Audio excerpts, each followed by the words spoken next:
네, 지방선거가 30일 앞으로 다가왔습니다. 수도권을 사수하기 위해서 여야 모두 총력전을 준비하고 있는데요.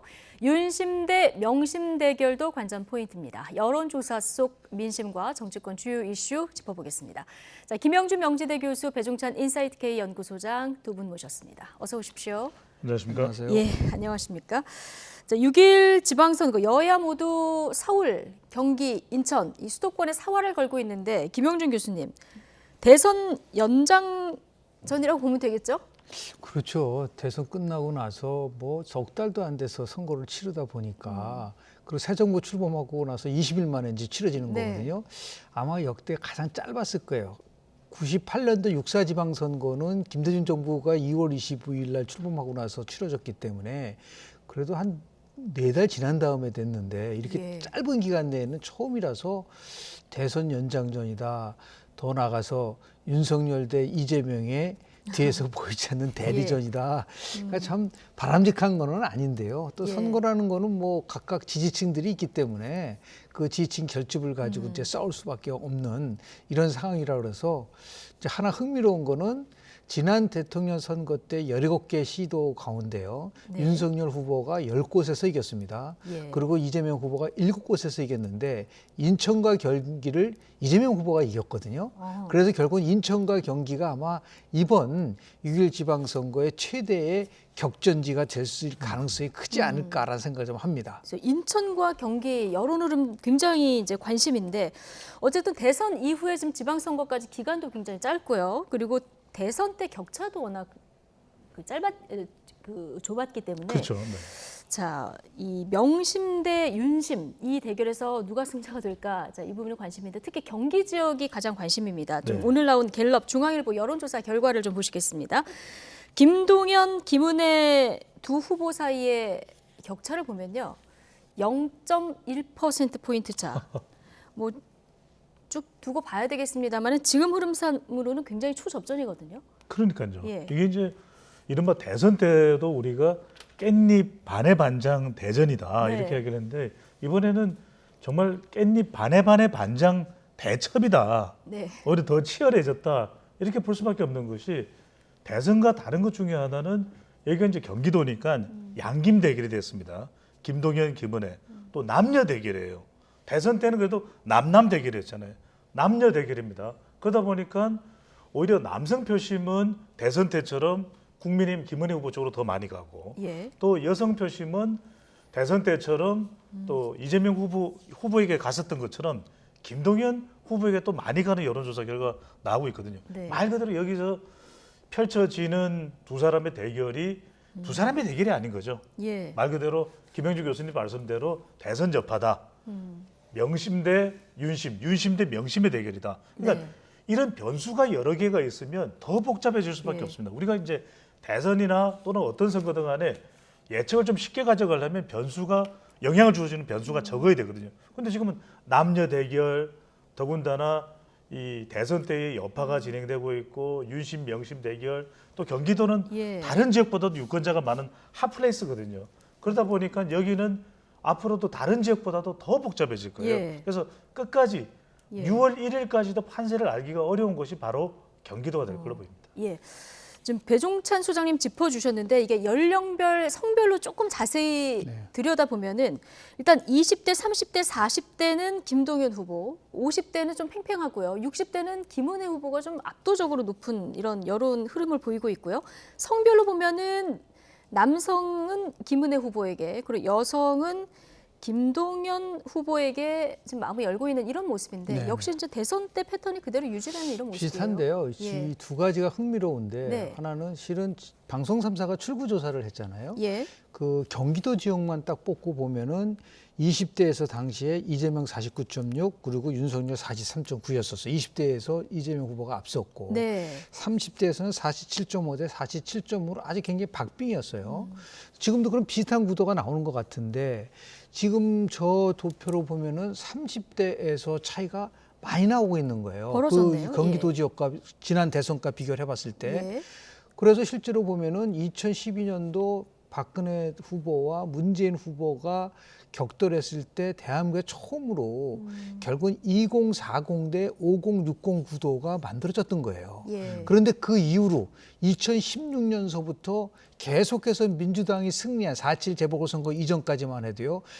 바뀌었습니다. 그게 바로 2050 대 6070으로 바뀐 거예요. 그래서 계속 민주당이 이겼는데 예. 지금 결과를 보면은 2050 대 6070 구도로 나왔어요. 저 갤럽 조사. 저게 네. 뭐 이제 지금 확정된 게 아니기 때문에 이렇게 될 경우는 김은혜 후보가 굉장히 불리하죠. 예. 구도상으로. 다만 지금 김은혜 후보가 지난 대선 때 윤석열 후보가 경기도에서 얻은 게요. 이재명 후보보다 5.0%포인트, 46만 표를 졌거든요. 네. 그럼에도 불구하고 지금 이렇게 딱 근접하게 붙었다는 거는 격차는 좀 예, 격차가 좁힌 굉장히 거죠. 좁혀진 거거든요. 예. 그럼 지금까지는 이제 김은혜 후보가 굉장히 나름대로 선전하고 있고 또 치고 올라갈 수 있는 그런 발판이 좀 마련되고 있는 건 아닌가라고 조심스럽게. 구도는 예. 굉장히 김동연 후보한테 유리한데 선거의 분위기라는 거는 김은혜 후보도 만만치 않게 윤심의 등을 업고 예. 조금씩 이렇게 차곡차곡 접근하는 그런 모습을 네. 보여서 배 소장님 말씀하신 것처럼 여기는 예측이 굉장히 어려운 아마 지역이 될 것이다라고 마지막까지 추측합니다. 정말 치열한 네네. 접전이 예상되는 지역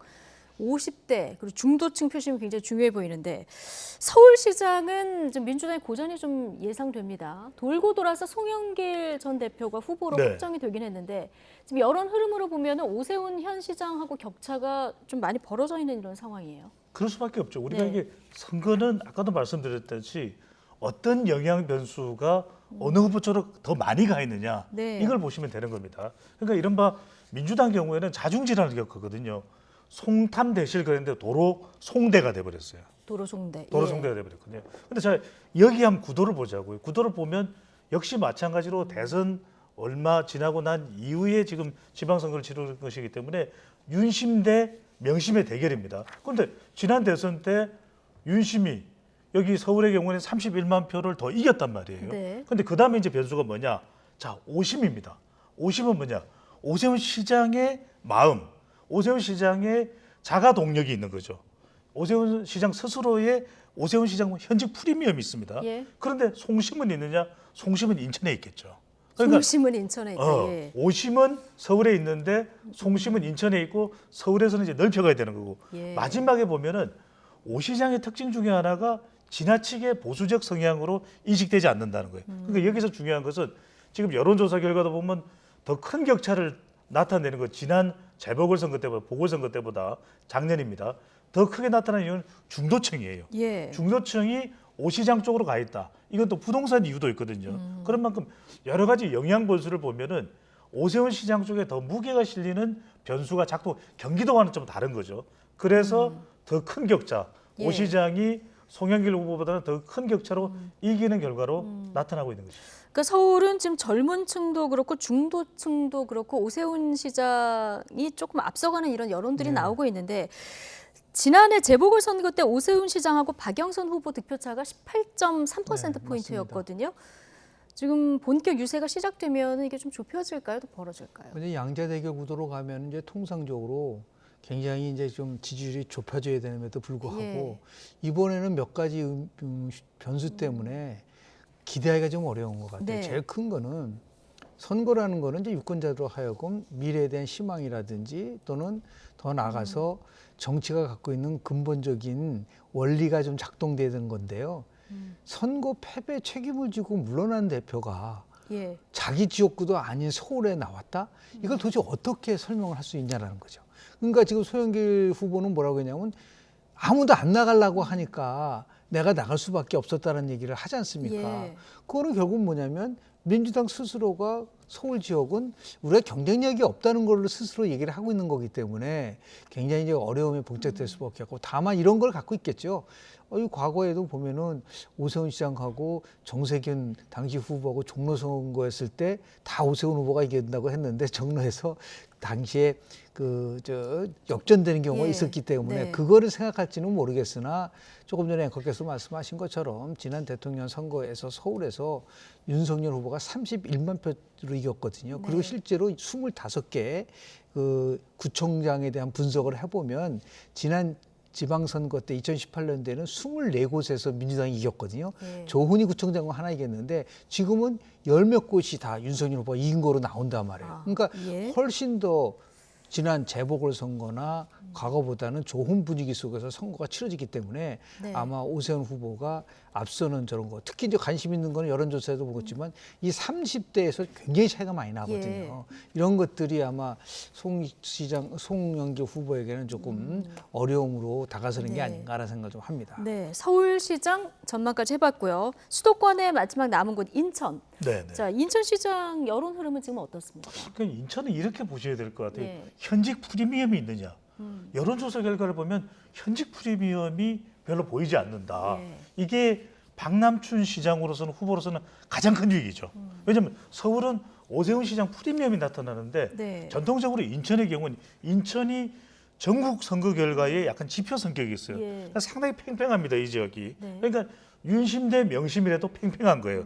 대선 결과와는 상관없이. 그러니까 말 그대로 진영 간 대결보다 팽팽한데 여기서 더불어민주당이 기대하기로는 박남춘 후보가 기대하기로는 좀 현직 프리미엄이 나타났습니다. 그런데 유정복 전 시장도 전 시장이에요. 예. 그러니까 별로 그게 나타나지 않고 오히려 이런 광역단체장 선거, 기초단체장, 지방선거 때는 어떤 성향이 나타나면 좀 교체해봤으면 현직 프리미엄이 잘 나타나지 않으면 교체했으면 좋겠다 이런 생각이 나타나는데 말 그대로 여기도 치열한 게 예. 박남춘, 유정복 고등학교 같은 고등학교를 나왔어요. 그러니까 이게 뭐 완전히 붙을 때까지는 최대한 치열하게 팽팽하게 접전을 벌이는데 그런 상황 속에서 접전 속 유정복 전 시장, 유정복 후보의 접전 속 박빙 우세라고 봐야 되겠죠. 예. 현 시장 대 전 시장의 대결이 될 텐데요. 네. 자, 누가 웃게 될지 좀 지켜봐야 될 것 같고요. 지금 현역 의원들이 지방선거에 도전장을 내미는 이유도 있고요. 그래서 이제 공석이 된 곳에 보궐선거도 진행이 되는데 판이 좀 커졌습니다. 네. 예, 좀 7곳 정도인데 이재명 전 지사 그리고 안철수 지금 인수위원장 차출론 계속 나오고 있는데요. 먼저 주말 사이에 이재명 후보는 지금 송영길 후보가 서울시장 나가면서 지금 보궐선거를 진행해야 될 인천 계양을 얘기가 좀 네. 계속 나오고 있어요. 이재명을 계양하라. 주말 사이 이런 얘기도 좀 나왔었는데요. 이재명 후보로서의 뭐 가장 좋은 시나리오는 네. 빨리 국회에 들어간 다음에 올 8월 당권 경쟁에서 승리를 하게 되면 예. 2024년도 총선에 공천권을 갖게 돼요. 네. 그러니까 굉장히 나름대로 힘이 세지는 그 당대표가 될 수 있는 거죠. 그래서 많은 분들이 왜 송영길 후보가 서울에 나오느냐라는 걸 가지고 문제 제기를 했을 때 결국 송영길 후보는 다음 총선에서는 안 나온다고 얘기를 했었잖아요. 예. 그러면 그 자리를 결국은 이재명 후보에게 자리를 주기 위해서 나온 게 아니냐라고 하는 그 의혹이 굉장히 많았었거든요. 근데 실제로 이제 이재명 후보가 송영길 후보 지역구로 나가면은 아, 그래서 송영길 후보가 서울로 갔구나라는 거를 확증을 하게 되는 부분들이 있어요. 그런 의미에서 예. 명분상으로는 굉장히 약해요. 네. 오히려 본인이 경기도지사였고 본인이 살고 있는 분당으로 나간다면요. 그건 뭐 자기 지역구와 연관성 등등을 통해서 괜찮은데 인천 그 계양은 지역은 조금 지난 윤석열 후보한테 굉장히 많이 졌거든요. 예. 그 지금 얘기하는 분당 각 같은 경우는 제가 알기로는 한 13%포인트가 적기 때문에 쉽게 들어갈 수가 없어요. 그런 의미에서 봤을 때 이재명 후보가 송영길 후보 지역에 간다는 거는 참 어려운 네. 나름대로 이제 그 고민을 할 수밖에 없는 예. 그런 상황이라고 볼 수밖에 없는 거고요. 네. 그리고 이제 김은혜 의원 지역구에 아마 안철수 지금 위원장, 안철수 대표 이름이 거론되고 있기 때문에 예. 그거는 이제 또 여러 가지 측면으로 봤을 때 나름대로 이 앞으로 이 국정 운영에 있어서의 동력을 받기 위해서는 안철수 후보가 아마 들어갈 수밖에는 없을 것이다라고 조심스럽게 전망해 봅니다. 예. 자, 이재명 전 지사 입장에서 보면은 지금 김영준 교수께서는 원내 입성해서 당권에 도전하고 그리고 공천권을 가지게 된 이 네네. 시나리오로 하면 이번에 나갈 수도 있다 이런 가능성이 높다고 저는 가능성이 봅니다. 높다 네네. 이렇게 보셨는데 자, 이재명 전 지사 보궐선거 출마 찬반 여론을 보면은 네. 반대 여론이 높긴 합니다만 그렇지만 또 민주당 입장에서 보면은 대선 때 이재명 후보가 석패를 했기 때문에 이 인지도와 파워도 필요할 수 있지 않겠습니까? 그렇지만 저는 경기도 경기도. 이재명 네. 상임 고문에게 지금 자기의 지역구가 중요할까 원내 입성이 중요할 하지 않지는 않죠. 중요합니다. 근데 더 중요한 건 경기도라는 거죠. 왜? 네. 경기도를 뺏기고 나면 입성 한들 어떤 평가를 받을까? 경기도를 놓쳐버렸는데 그렇다면 전당대회 나갈 만한 명분도 또 상당히 궁색해집니다. 예. 그렇다면 뭐냐? 결국 정치인은 명분이 있느냐? 방금 전에 김 교수님 말씀하신 명분도 별로 없어요. 그다음에 여론도 좋지 않습니다. 만약에 분당 경우에는 나갔을 때 지는 경우 예. 그렇다면 그 미래에 대한 희망 자체도 단절될 수밖에 없는 것이거든요. 그렇다면 더 중요한 것은 경기도를 이기게끔 만들어야 된다. 자기가 미래의 전당대회든 또 추후에 예. 원내에 또 진입할 그런 기회는 또 있을 테니까요. 그럼 측면 지원할 가능성이 크다고 보십니까? 그렇죠. 그렇다면은 직접 자기가 지역구에 출마 그렇다면 자기 선거를 신경 써야 돼요. 예. 오히려 강원도를 측면으로라도 지원하기 위해서 이 미래에 또 자기 정치 생명에서 가장 중요한 것은 경기도이기 때문에 저는 출마 가능성은 그렇게 높지 않을 것이다. 이렇게 보고 있습니다. 네. 자, 좀 지켜보도록 하고요. 안철수 위원장도 볼까요? 김은혜 의원의 경기도지사직 출마로 공석이 된 경기 성남 분당갑 여기 나올까 말까 굉장히 관심인데 특히 여기 안내비 있기 때문에 나올 가능성 얘기가 계속 나오고 있는 상황입니다. 이제 안철수 위원장은 고민하고 있다 정도 얘기를 한 것 같은데요. 어떻게 저는 이제 전망하십니까? 안철수 위원장이 나올 가능성이 굉장히 높다고 봅니다. 굉장히 높다. 두 가지 예. 이유인데요. 하나는 조금 전에 우리 배 소장이 말씀하신 것처럼 이번 경기도지사 선거가 굉장히 중요합니다. 그러니까 특히 윤석열 새 정부가 안정적으로 국정 운영하느냐 안 하느냐에 따라서 굉장히 선거 결과에 따라서 결정되는데 안철수 대표가 성남 분당으로 가면서 김은혜 후보와 마치 런닝메이트식으로 해서 경기도에 돌 가능성이 굉장히 커요. 아, 예. 그렇게 되면 굉장히 시너지 효과가 나오는 거죠. 네. 본인도 분당 그리고 김은혜 의원은 경기도 이 두 세트로 해서 나가지고 갔을 때 경기도를 이기기 위해서는 그런 시너지 효과를 낼 수 있는 후보가 네. 나가야 되지 않느냐라고 하는 그런 여론이 형성될 가능성이 굉장히 크고 두 번째는 약속한 대로 공동정부를 출범한다고 했는데 내각이나 청와대 수석에서는 안철수 지금 대표가 얘기하신 분들이 거의 안 들어갔어요. 예. 그러면 그나마 그래도 공동정부의 상징성을 갖는다고 한다면 그 지역에 결국은 윤석열 당선인이 요청을 해서 안철수 대표가 나간다고 한다면 이거는 굉장히 나름대로 공동정부의 지속성과 상징성을 갖는 부분들이 있기 때문에 그런 의미에서 봤을 때 저는 안철수 위원장이 아마도 고민은 예. 많이 하겠지만 참여할 가능성이 굉장히 저는 높다고 봅니다. 참여할 가능성이 굉장히 네. 높다. 저도 출마 가능성이 굉장히 높을 수밖에 없는 것이 네. 대체적으로 안철수 위원장의 그동안 발언들을 보면 실망입니다. 이러면 안 나가요. 그런데 고민입니다. 네. 고민입니다. 이거는 저는 상당히 가능성이 있다. 가능성을 왜냐하면 열어놓은 거다. 이게 정치인의 발언을 관찰하는 것도 굉장히 중요한 겁니다. 예. 실제로도 그런 분석 기법에 따르면요. 그리고 또 뭐냐 하면은 이게 아까 말씀하셨듯이 정치인의 출마 여부의 저울줄에서 세 가지 요건. 명분, 여론, 그다음에 미래. 네. 명분과 여론 빨리 원내 진입해야죠. 예. 지금 계속해서 원내에 있을 수가 없거든요. 또 하나 중요한 것은 미래입니다. 왜? 차기 당권 그리고 국민의당의 이제는 세력 자체는 위축이 되는데 본인 스스로라도 경쟁력을 가져가기 위해서는 분명히 당권, 대권 노리려면 원내 진입 안 하고는 안 됩니다. 그렇다면 이번이 정말 경기도가 그렇게 중요한 지역이라면 기회가 되고 또 노원병은 계속해서 이준석 대표하고 부딪힐 수밖에 없거든요. 예. 이번 기회에 여론에서 계속해서 당내에서도 분당갑으로 좀 나가시죠. 이럴 때 등 떠밀리는 듯 하면서 나가버리게 되면 지역구까지 조정이 되거든요. 분당갑으로. 예. 이걸 마다할 리는 없죠. 근데 이번에 이제 박민식 의원이 이미 이 지역에 후보 등록을 지금 한 상황이고요.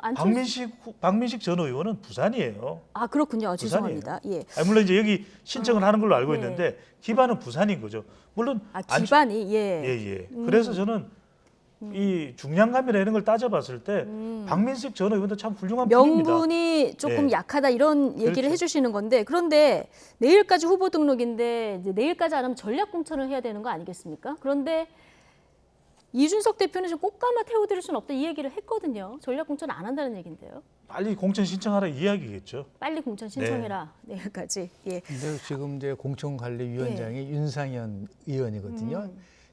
재보궐선거 공천관리위원. 예. 근데 그 윤상현 또 의원하고 안철수 위원장하고는 또 굉장히 관계가 좋아요. 그리고 이 분당과 한 달 남겨놓은데 경선이 중요한 게 아니라 전략공천이 필요하면 그건 해야죠. 예를 들어서 일반 보통 선거일 경우는 전략공천이라는 것이 상당히 많은 부작용도 있고 비판받지만 한 달도 안 남은 지역구에 공천을 하는데 반드시 경선을 해야 된다. 네. 꼭 가면 안 태워주겠다. 그럼 본인이 무슨 자기가 공천관리위원장인가요? 당대표가 아무리 그래도 그렇게 단정적으로 내는 것이 예. 아니라 좀 종합적 시각에서 필요한 부분들에 대한 고민을 할 수밖에 없는 것이고요. 그래서 제가 모두에 말씀드린 것처럼 윤 당선인의 마음도 의중도 굉장히 중요하게 작동되지 않을까. 그러면 박민식 특보도 네. 당연히 그걸 수용할 수밖에 없는 예. 입장이 되지 않을까라는 생각을 좀 합니다. 네.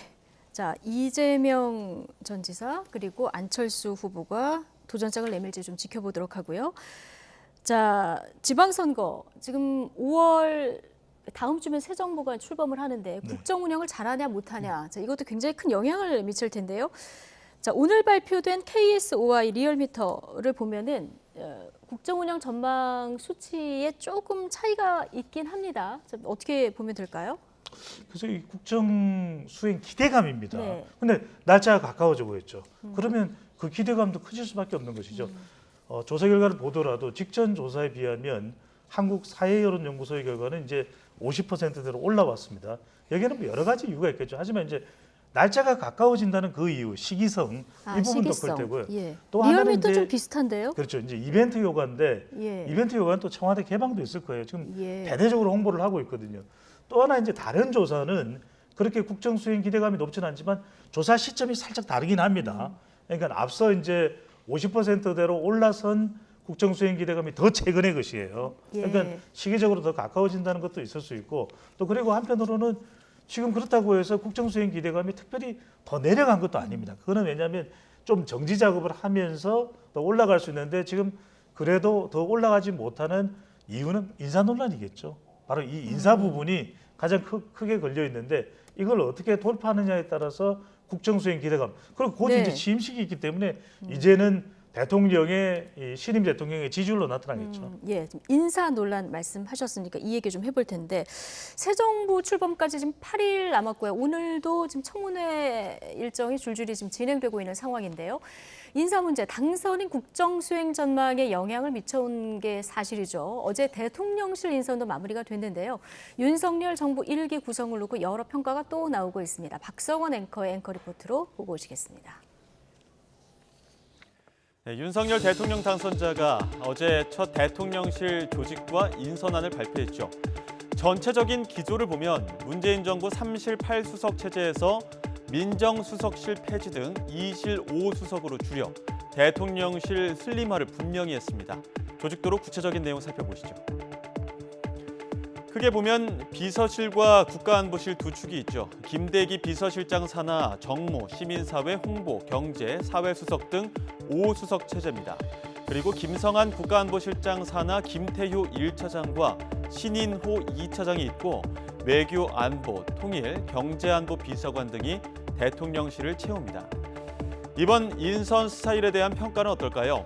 이명박 정부 60년대생 남자라는 이륙남, 그리고 쓴 사람 또 쓴다는 이른바 쓴 또 쓴 인선이라는 평가가 나옵니다. 반면 고위급 참모진 11명 중 서울대가 4명으로 여전히 많지만 출신 학교로 봤을 땐 인전 인선보다는 비교적 다양하게 분배했다고 보는 시각도 있죠.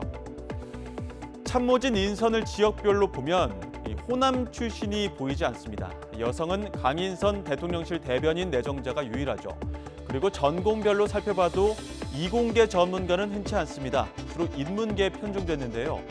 특히 안철수 인수위원장이 공개적으로 제안했던 과학교육 수석도 직제에서 빠져 안철수 패싱은 또다시 주목을 받게 됐습니다. 안 위원장의 공개 제안 발언 직접 들어보시죠.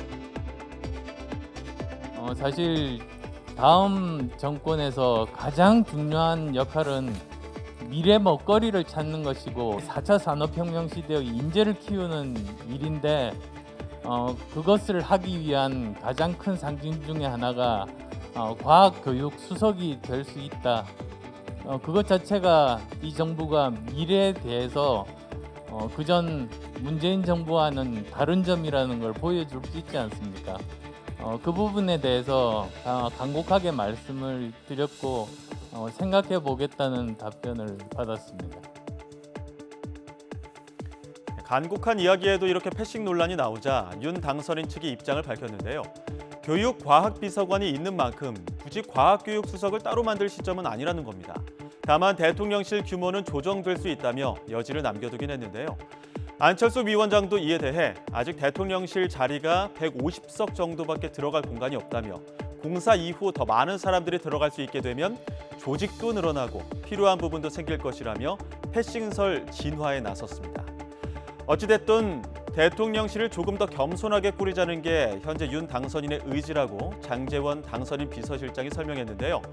조직 축소 개편이 실제로 대통령실 권한 축소로도 이어질지는 앞으로도 세부적인 조직 구성과 운용을 지켜봐야 할 것 같습니다. 뭐 대통령실이 일단 슬림화된 건 맞는 것 같고요. 서육남, 이륙남, 쓴또쓴 뭐 이런 그 수식어까지 등장했다고 하는데 어제 인선을 보면 김영준 교수님 호남이 한 명도 없고요. 여성이 한 명, 그리고 청년도 이제 보이지 않는 이런 상황이라서 어제 전체적인 인선은 어떻게 보이셨습니까? 본인을 포함해서 이 새 정부는 인선 기준을 능력과 인품이라고 얘기를 한 적이 있습니다. 그렇죠. 그래서 그 능력의 속에서 인위적인 할당을 하지 않겠다라는 기조였던 것 같아요. 그런데 좀 지적을 좀 하고 싶은 거는 조직 개편이라는 게 미국에서는 정권이 교체돼도 정부적 개편 안 합니다. 전혀 하질 않아요. 네. 그런 게 예외적인 거죠. 그래서 지금 얘기하는 청와대의 부분도 이제 개편을 했는데 네.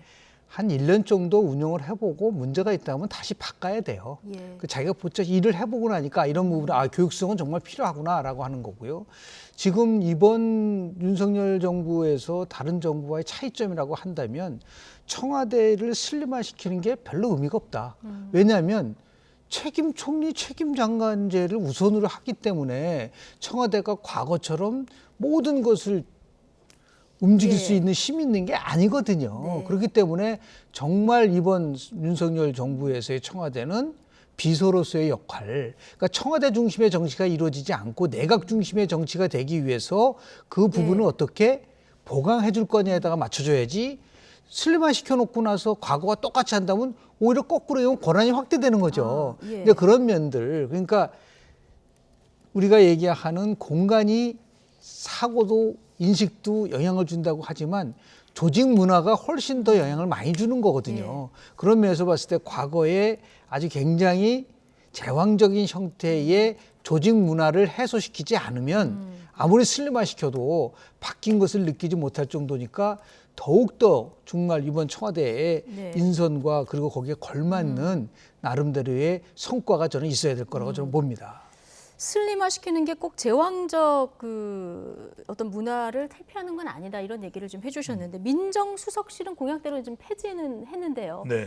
자 그렇게 되면은 뭐 인사검증이라든가 이런 권한을 누군가 해야 돼서 이게 이제 경찰이나 법무부에 넘기는 방안을 고려 중인 이런 상황 아니겠습니까? 관련해서 한동훈 법무부 장관에게 더 힘이 실릴 거다. 민주당에서는 지금 이런 비판도 나오고 있는 상황인데 지금 검수완박법 내일이면 이제 국회에서 통과가 마무리될 것 같은 상황입니다. 그 이후 다음 날인 또 한동훈 법무부 장관 후보자 인사청문회까지 예정이 돼 있는데 자 지방선거 이 두 가지 이슈가 맞물려서 좀 변수로 작용할 가능성이 크겠죠. 큰 변수죠. 결과적으로는 검찰 수사권 완전 박탈과 또 인사 논란의 대결이라고 봐야 되겠죠. 네. 어디 쪽이 더 영향을 주느냐. 그러니까 이건 비단 한동훈 후보자만이 아닐 거예요. 한동훈 후보자는 저는 앞으로 5년 동안의 이슈입니다. 윤석열 정부와 함께 쭉 임기를 한다면 한동훈 법무부 장관이 됐을 때 그때부터가 시작이겠죠. 그리고 임기 내내 함께 한다면 계속해서 검찰 관련 이슈는 지속될 수밖에 없는 것인데 오히려 그보다도 지금 당장 한덕수 총리 후보자 그리고 더 논란의 중심에 서 있는 정호영 후보자, 이상민 후보자, 김인철 후보자. 그러니까 지금 한 명, 두 명이 아닌 것이거든요. 계속해서 후보자와 검찰 수사권 뭐 이른바 이게 축소 법안이다 또는 완전 박탈 법안이다 이렇게 이제 명명되고는 있지만 이것 자체 대결입니다. 그러니까 어느 쪽이 더 유권자 특히 중간지대에 있는 여성 20대, 30대 중도층에게 영향을 줄까 이게 이제 결정적일 수밖에 없기 때문에 인사 또 검찰 지금 법안 통과 이슈는 지방선거까지 내내 함께 지속이 된다고 봐야죠. 예, 지방선거 내내 지속이 될 거다. 한덕수 총리 후보자 지금 인사청문회가 진행되고 내일까지 진행이 되는데 이제 국회 인준의 벽을 넘을 수 있을까요? 원래 이제 청문회 하면 크게 두 가지 파트잖아요. 하나는 이제 정책 네. 파트가 있고 또 다른 거는 개인 신상과 관련된 도덕성에 대한 부분인데 네. 지금은 완전 중점적으로 그 개인 신상과 관련된 쪽으로 집중되고 있는 것 같아요.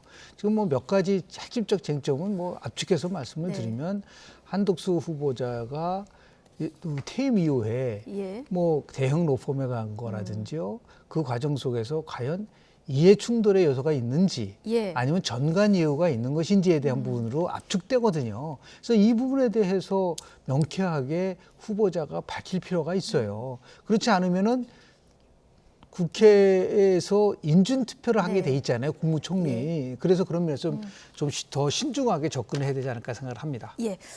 자, 그리고 문재인 대통령이 마지막 특별 사면을 단행할지 이 부분도 관심인데요. 사면 예상 리스트에 이명박 전 대통령, 김경수 전 지사 등의 이름도 거론되는데요. 정치권 목소리부터 잠시 듣고 오시죠.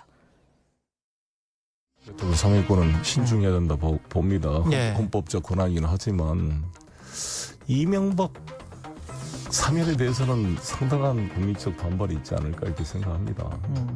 그리고 그것을 왜 윤석열 당선인의 요구에 굴복해서는 안 된다. 저는 이런 생각을 가지고 있습니다.